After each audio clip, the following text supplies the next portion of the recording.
Վերադարձանք սիրելի ընկերներ ու եւ պետք է ասեմ, որ Առավոտ լուսոյի հավատարիմ հեռուստադիտողները գիտեն, որ մենք բարբերաբար անդրադառնում ենք պարերին ու հիմա էլ խոսելու ենք մեր հյուրերի հետ այս թեմայով։ Ժողովրդական երաժշտության եւ պարի ազգային կենտրոնի գործունեության ամփոփում եւ առաջիկա ծրագրերի մասին ենք խոսելու։ Այո, մեր տաղավարում են արդեն մեր հյուրերը, ժողովրդական երաժշտության եւ պարի ազգային կենտրոնի տնօրեն Արմեն Սարգսյանը եւ ժողովրդական երաժշտության եւ պարի ազգային կենտրոնի երաժշտական մասի գեղարվեստական ղեկավար Լևոն Թևանյանը, բարի լույս։ Բարի լույս։ Շնորհակալություն, որ ձեր առավոտը կիսում եք մեզ հետ, պատմեք ձեր կենտրոնի գործունեության ամփոփման մասին 2025-ի եւ իհարկե 2026-ի առաջիկա պլանների մասին ինչ չէ։ 25 թվականը բավականին ծանրաբեռնված տարի էր կենտրոնի համար,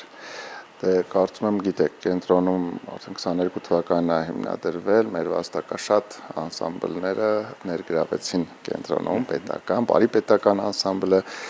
Ալթունյանի անվան երգի բարի պետական անսամբլը, բարեկամություն անսամբլը, պետական, ակունք ազգագրական համույթը եւ ազգային նվագաների պետական նվագախումբը, պատկերացրեք 5 հսկա պատմություն ունեցող անսամբլներ եւ դրանց գործունեությունը։ Ունեցել ենք բավականին շատ համերգներ ենք ունեցել թե Հայաստանում, մարզերով, մայրաքաղաքով, թե արտերկրում հոբելյանական համերգներ ենք ունեցել անցած տարի ազգային նվագարանների հիմնադրման 20-ամյակը տոնեցինք, մեր բալետ մայստեր Հովհաննես Խաչիկյանի 75-ամյակը, Հայրիկ Մուրադյանի 120-ամյակը, արդեն կարելի է մոռացել եմ, շատ հոբելյանականներ ունեցել ենք։ Արտերկրում ներկայացել ենք Ֆրանսիայում բարեկամություն պետական անսամբլը, Մարսելում, Փարիզում, Ժաֆի հիմնադրման 80-ամյակին հանդես եկանք, Ճապոնիայում պետական այցով Էքսպո 2025-ին ներկայացանք պարախմբով, հայկական պարերը ներկայացրեցինք, Հունաստանում եղանք, Կանադայում ակունք ազգագրական համույթը հանդես եկավ, Թբիլիսիում արդեն մշտական Սայաթ Նովայի ծննդյան օրվա Վարդատոնին հանդես եկանք, կարծում եմ այս տարի էլ հանդես կգանք, էլ ինչ ասեմ, ցավալուն գործունեության մասին եք պատմում, ինչ շարունակում եք, եւ եթե չեմ սխալվում, փորձի փոխանակում եք անում նաեւ արտերկրի հետ եւ կարծես թե Գագիկը Կարապետյան այժմ եթե դեռ չի վերադարձել, գտնվում է Բուլղարիայում։ Վերադարձել է արդեն 2 օր առաջ է վերադարձել եւ տեղակալներից Արթուր Գասոյան Բուլղարիայում էին գտնվում այս տարի սեպտեմբերին նախատեսված է Հայաստանի բարիպետական անսամբլի համերգները Բուլղարիայում, մինչ այդ Կրասնոդարում ունենք հունիսին համերգ, էլի բարիպետականը Էստոնիայում բարեկամությունը հանդես կգա, կան ծրագրեր այս տարի էլ շատ են, այս տարվա մասին եթե խոսենք հոբելյանական էլի Նորայր Մեհրաբյանի բարեկամություն պետական անսամբլի հիմնադիր ժողովրդական արտիստ Նորայր Մեհրաբյանի 85-ամյակը պետք է ապրիլի 2-ին օպերայում հանդես կգանք, պարոն Կարապետյանի 75-ամյակն է հոբելյանական հունիսի 15-ին կրկին օպերայում մեր հայտնի կոմպոզիտոր Խաչատուր Ավետիսյանի 100-ամյակը պետք է տոնենք մայիսի 19-ին օպերայում, Թաթուլ Ալթունյանի 125-ամյակը ունենք առաջիկայում էլի օգոստոսին, Ժիրար Ալթունյանի 80-ամյակն է, այսինքն էլի ունենք բուրն է մեր գործունեությունը, ծրագրերը շատ են, փորձում ենք հասցնել։ Շատ լավ է։ Կասեք մեզ, ինչպես է կենտրոնը աշխատում ու փորձում պահել երիտասարդ երաժիշտների ու պարողների հետ այդ կապը ու փորձում է ապահովել հայկական ժողովրդական արվեստի շարունակականությունը։ Այո, հիմնականում երիտասարդներ են աշխատողները, երաժիշտները, պարողները, պարողները տարիքով չեն կարող լինել։ Պահում ենք, համագործակցում ենք երաժշտական հաստատությունների հետ, հենց մասնագիտական քոլեջների հետ Ռոմանոս Մելիքյանի անվան երաժշտական քոլեջի, Պարարվեստի պետական քոլեջի հետ, Շարլ Ազնավուրի անվան մշակույթի պետական քոլեջի հետ, այսինքն քոլեջների հետ բնականաբար համագործակցում ենք եւ հենց աշակերտներն էլ, հա, ուսանողներն էլ պրակտիկա են անցնում մեր կենտրոնում, թե երաժիշտները, թե պարողները,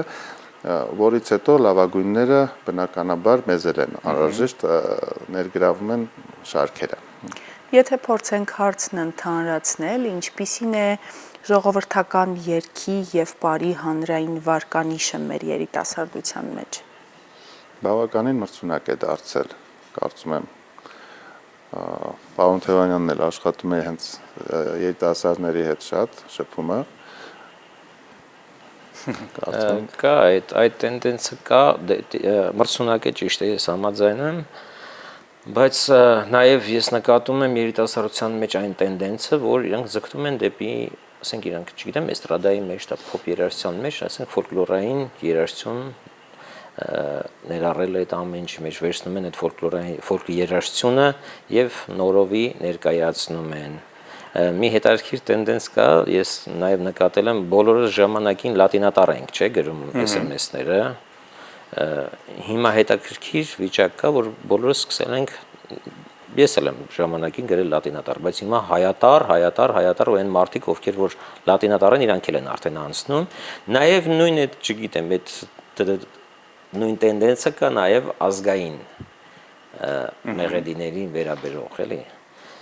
որ մենք պետք է պահպանենք, ես միշտ ասում եմ, ազգային երաժշտությունը, ֆոլկը, որի հիմքում դա ջուրն է, բոլոր հյութերի հիմքում ընկած է աշխարհում ինչքան հյութ կա, չէ՞։ Այո։ Բայց իրենց հիմքը ջուրն է, չէ՞, եթե ջուրը հանես, բան չկա։ Դրա համար վերցնում ենք այդ ֆոլկը, եւ մեր նպատակն է, պահում ենք զուլալ, արմատին չենք կպնում, բայց նաև փոխում ենք շրջանակը,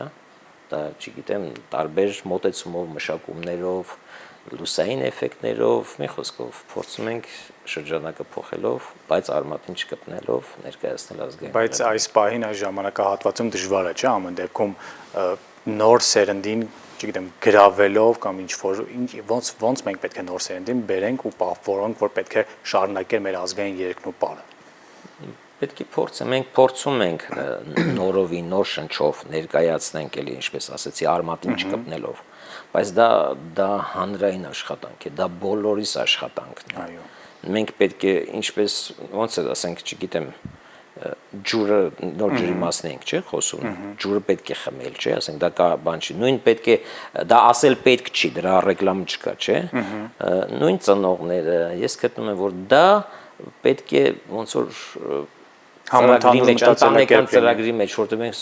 բոլորս ուզում ենք, վայ, երբ որ սեղանի շուրջ, չգիտեմ, ամպագորգոր բառերը, որ ասում են, այո, մենք ազգայինը, մենք պիտի ինչ-որ sense պահենք, դա դրա մեջ է մտնում, նաև ազգայինը պահպանելու, մենք հիշեք, ազգ ներկայանում ենք մեր մշակույթով։ Այո։ Դեպ նշեմ, նոր սերնդին բերելու համար քայլեր արդեն արել ենք, մենք ստուդիաներ ենք հիմնել, գիծ ստուդիաներ, Հայաստանի Պարի պետական անսամբլին, Բարեկամություն պետական անսամբլի գիծ ստուդիաներ արդեն գործում են, երեխաները արդեն վաղ հասակից, ծնողները արդեն բերում են Պարի անսամբլներ, նաև հիմա գործընթացնել ակունք ազգագրական համույթին գիծ, որովհետև ակունքը տարբերվում է մնացած անսամբլներից, իր հենց էթնոգրաֆիայով, ազգագրական միակ համույթն է, որ կոնկրետ հայկական բոլոր տարածաշրջանների հայկական երաժշտությունն է ներկայացնում։ Այդ ստուդիաները հիմնելով բավական ակտիվություն արդեն ունենք ու մինչ այսօր էլ այդ պետական անսամբլների համար մեծ խնդիր կար, որը լուծվեց կամ կիսով չափ կարելի ասել լուծվեց, տարածք չունեին սեփական ոչ մի անսամբլ, տարիներով ինչ որ գործունեություն են ծավալել ուրիշի տանը կարելի ասել, հա 2025-ից կարծես մշտական հասցեով։ Այո, 24 թվականի դեկտեմբերի 27-ի կառավարության որոշմամբ տրամադրվեց տարածք, շենքը բավականին հին է, դպրոց է եղել եւ որոշումը կարծես թե արդեն գնում է ամբողջությամբ քանդման եւ նոր դահլիճ, արդեն կունենանք սեփական դահլիճ, բնականաբար այսօրվա պայմաններին համապատասխան պայմաններ, հա, այսօրվա պահանջներին համապատասխան պայմաններ կունենան մեր արտիստները եւ կարծում եմ ել ավելի կզարգանա ֆոլկը, ժողովրդականը, արվեստը մեր երկրում։ Շնորհակալ ենք շատ, շնորհակալ ենք այս հետաքրքիր կարևոր թեմայի շուրջ մեզ հետ զրուցելու, առավոտը մեզ հետ սկսելու համար։ Ձեզ ենք շնորհակալ հրավերի համար։ Շնորհակալություն, իսկ մենք սիրելի հեռուստադիտողներ շարժվենք առաջ։